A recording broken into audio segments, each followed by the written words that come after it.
choice, a chance. There's your chance. Take it. Grateful. The day will come when you won't be.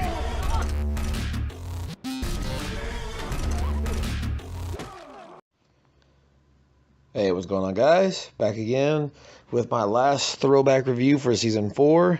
After this, I will just have to review just all of season 5, and then I will finally be up to date of all the episodes for Walking Dead reviews. So that's what I'm trying to get done. Hopefully before season 7B comes back, and about in a few weeks, 3 weeks, or whatever it is, I will try to finish up, get season 5 done as well.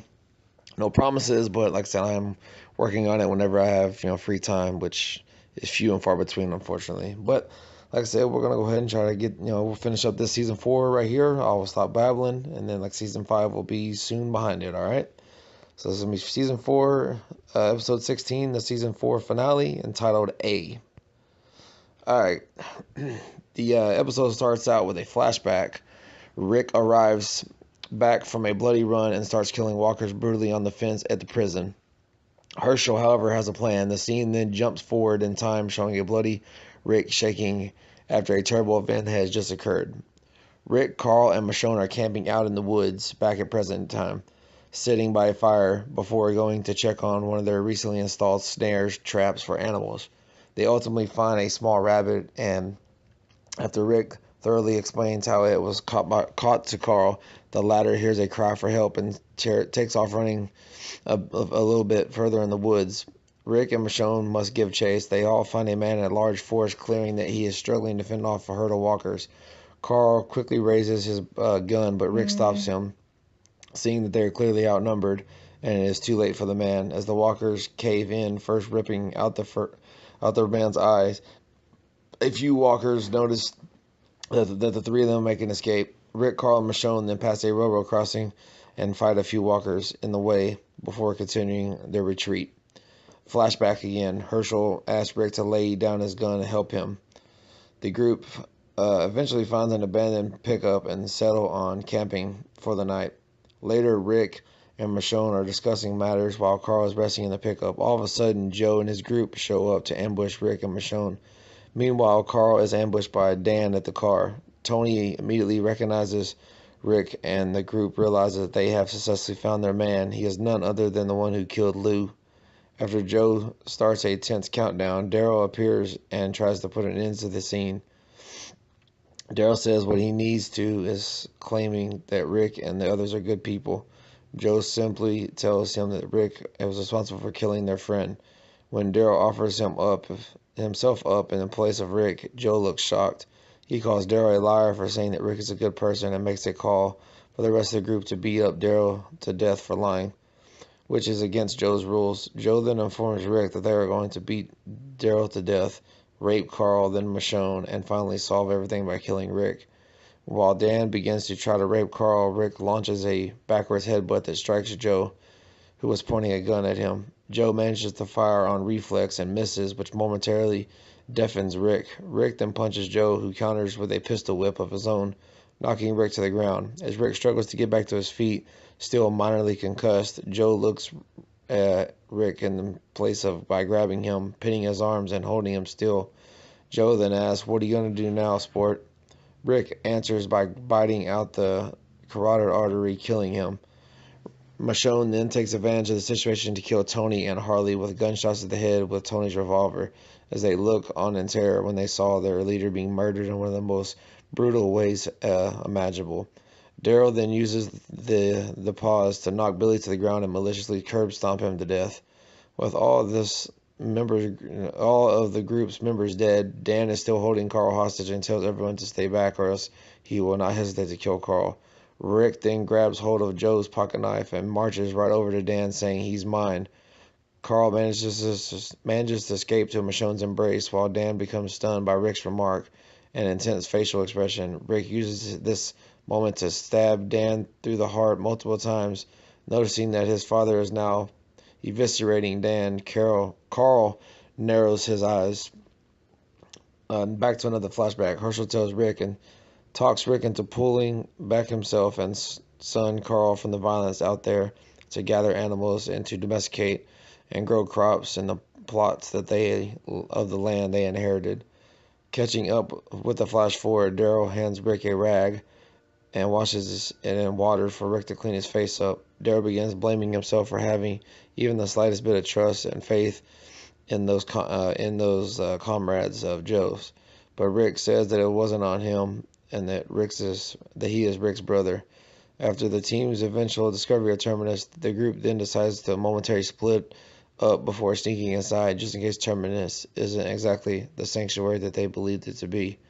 Carl and Michonne then head off together, where they have a relatively bonding moment. Michonne admits that after the apocalypse began, that after her two best friends were zombified, she removed their jaws and arms and guided them around to protect herself from the other walkers. She also confesses what she did was sick. After this comment, Carl says that Rick is proud of him, but feels that because of all the terrifying thoughts in his head that he doesn't deserve anything, that he is just another monster. Meanwhile, Rick stuffs his Colt Python in a duffel bag full of guns and buries it in the woods outside Terminus in an apparent contingency plan. The four of them end up sneaking inside through one of the fences. Then they enter a room where a whole bunch of people are, including the characters Gareth and Alex, and a woman repeating the Sanctuary for All line onto the radio transmitter system.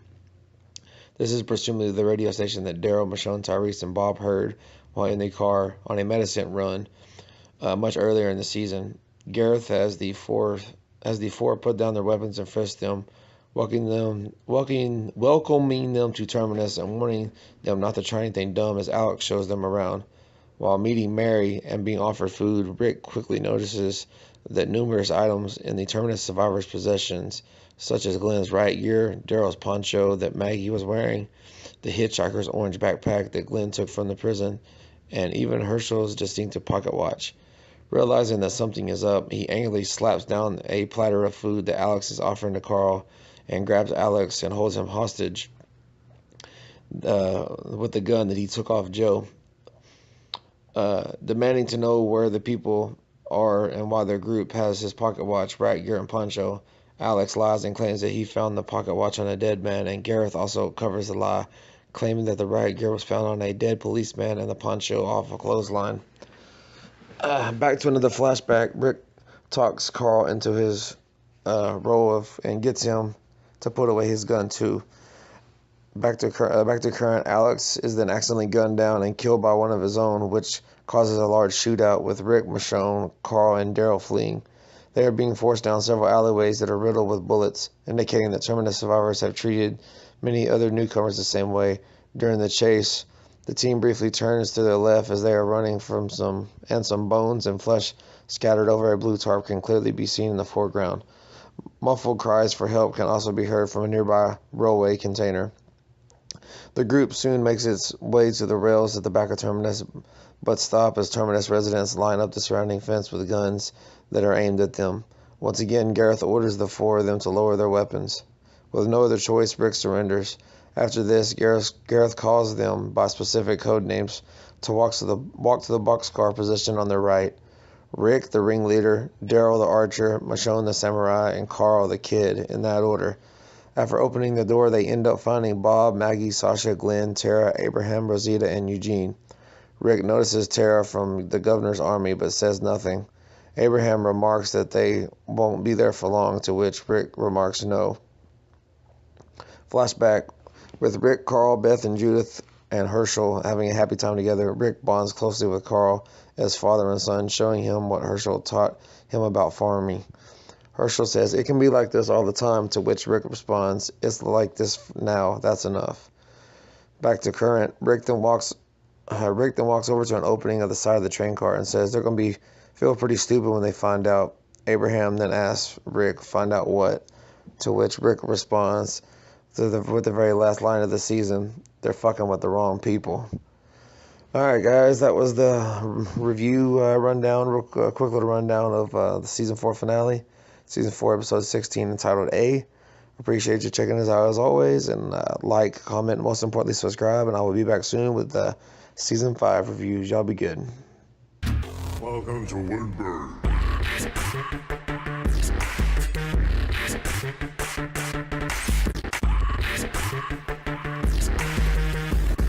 shitting our pants yet?